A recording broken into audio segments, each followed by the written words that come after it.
Guys, gimana kabar kamu hari ini?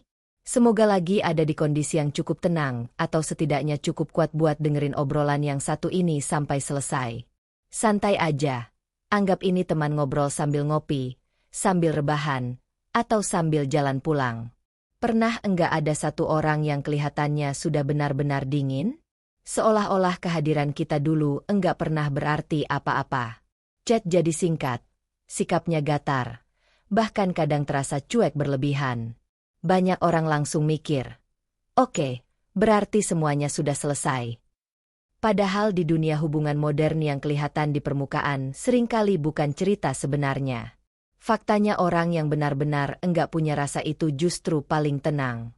Enggak perlu dingin-dingin amat, enggak perlu jaga jarak berlebihan, apalagi pura-pura kuat. Kalau memang sudah selesai secara emosional, perpisahan itu terasa bersih, sunyi, tapi damai. Enggak ada sisa-sisa emosi yang nyangkut. Jadi, kalau seseorang terlihat dingin, jauh, bahkan terkesan enggak peduli, tapi masih sesekali kepo, masih mengingat detail kecil, masih hadir dengan caranya sendiri, itu bukan tanda kosong. Itu tanda konflik emosional. Di zaman sekarang orang bisa pergi secara perilaku jauh lebih cepat daripada pergi secara emosional. Bisa berhenti chat, berhenti ketemu, berhenti berhubungan, tapi perasaan itu sering tertinggal. Banyak orang move on di depan publik, tapi diam-diam masih terikat sama rasa yang pernah ada. Dan disinilah banyak orang salah paham. Masalahnya bukan karena masih memegang orangnya. Yang dipegang itu perasaan saat bersama orang tersebut. Perbedaan ini penting banget.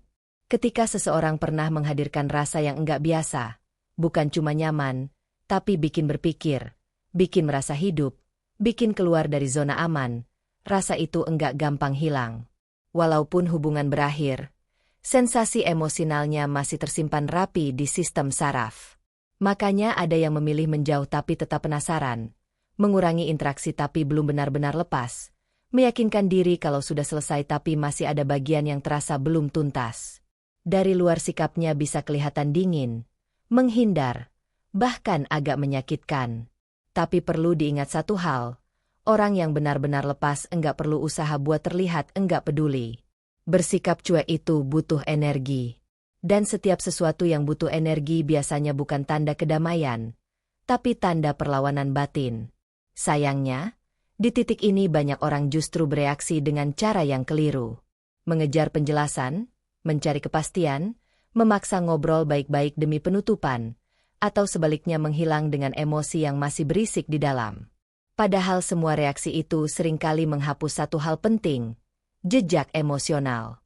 Yang bikin seseorang sulit dilupakan bukan kata-kata manis, janji, atau obrolan panjang, tapi dampak emosional yang pernah ditinggalkan.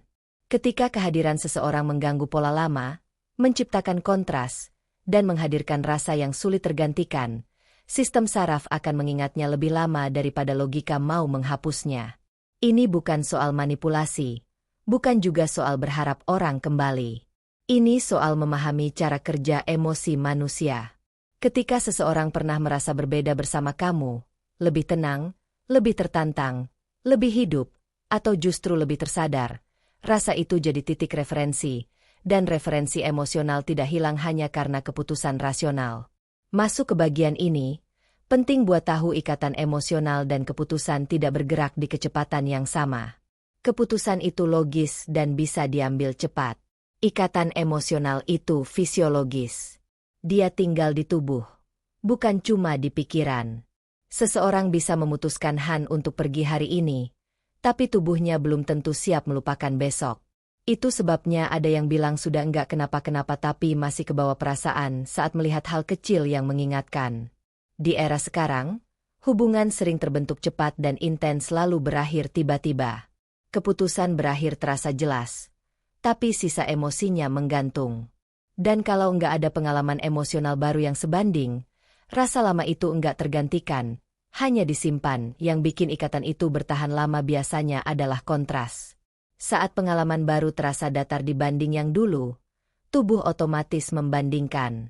Bukan karena ingin kembali, tapi karena sistem saraf mengenali perbedaan. Di titik ini banyak orang justru ingin membereskan, ingin closure, ingin obrolan terakhir, ingin penjelasan biar hati tenang. Padahal seringkali closure itu bukan penutup, tapi pengikat baru. Obrolan penutupan sering mengaktifkan kembali emosi lama, nada suara, tatapan, dan kenangan. Sistem saraf kembali hidup. Bukannya lega, yang ada malah makin kepikiran. Makanya banyak orang merasa makin kacau setelah pembicaraan terakhir. Kedewasaan emosional bukan selalu soal bicara panjang. Kadang justru soal tahu kapan berhenti bicara. Membiarkan keheningan bekerja. Keheningan yang bersih, tanpa sindiran, tanpa emosi meledak, tanpa usaha terlihat kuat, itu justru yang paling sulit diproses secara emosional. Dan disinilah kesabaran jadi kunci. Ikatan emosional enggak hilang karena waktu saja, tapi karena tidak lagi diberi stimulus. Pikiran, obrolan, reaksi emosional, bahkan marah dan kecewa semuanya tetap memberi makan ikatan itu.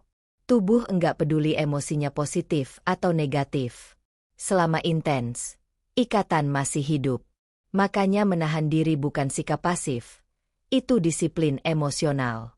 Mengizinkan sistem saraf pelan-pelan menyesuaikan tanpa gangguan. Lalu bagaimana kalau tiba-tiba dia menghubungi lagi tapi sikapnya masih dingin? Ini momen paling sering disalahpahami. Menghubungi lagi bukan berarti sudah siap. Itu tanda konflik batin masih aktif. Rasa penasaran belum mati. Tapi rasa itu rapuh. Banyak orang langsung membalas dengan antusiasme berlebihan. Berharap ini awal baru. Ada juga yang langsung bertanya, sebenarnya kamu maunya apa? Keduanya sering merusak momen. Sikap yang paling kuat justru netral tapi hangat.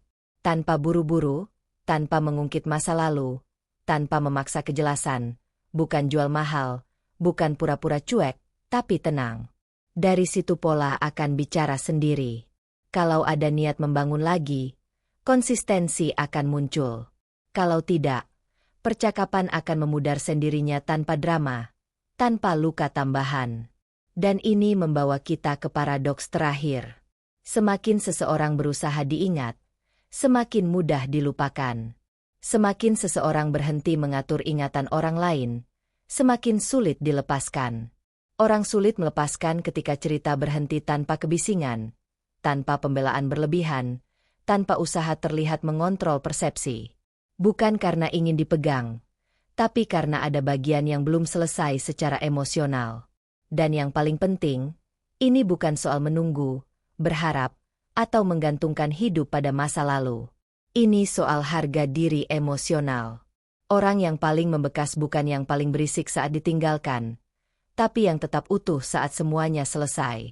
Yang tidak runtuh, tidak memohon dipahami, tidak butuh validasi untuk melanjutkan hidup.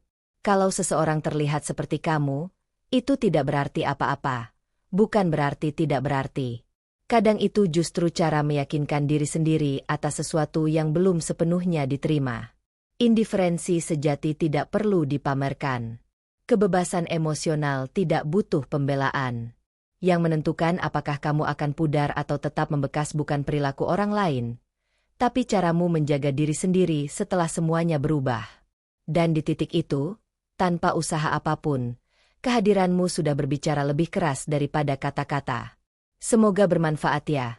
Dan sampai ketemu lagi di video selanjutnya.